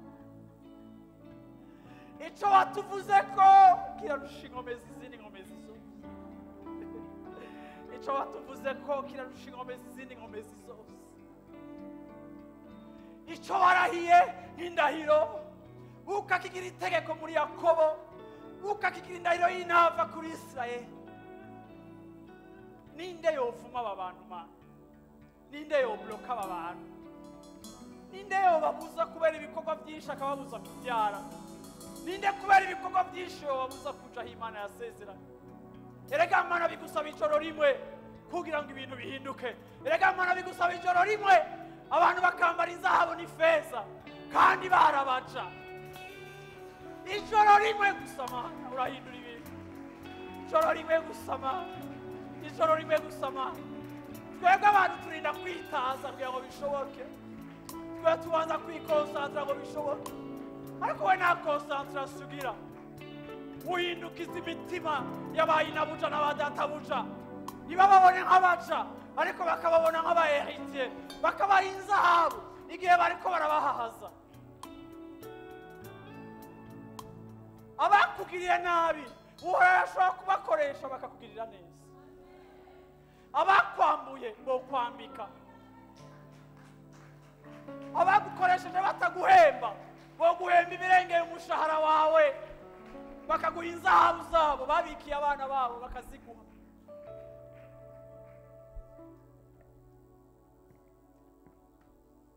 Ninde wewe yo kuresista? Ninde wewe yo kurwanya?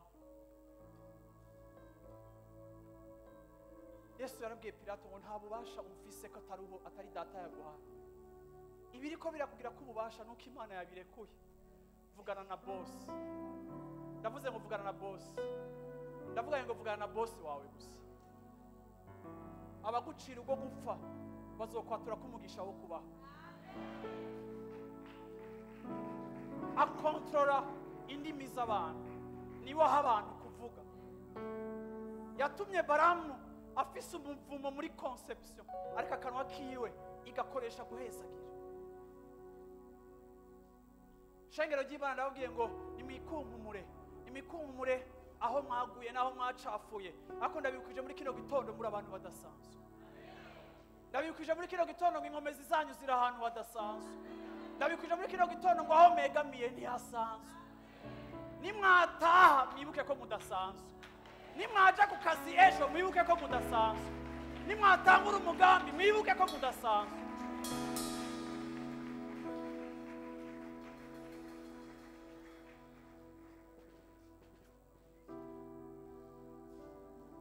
Uhoraho abarabe ry'isi, abashireko igikundiro ciwe. Igikundiro ciwe gicika umwambaro wanyu.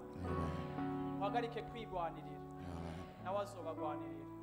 Agiye kubaka igitabo c'intahe ku buzima bwanyu, kuko abiryoherewe. Ntiturinda kumwingira, arabishaka. Abahezagira.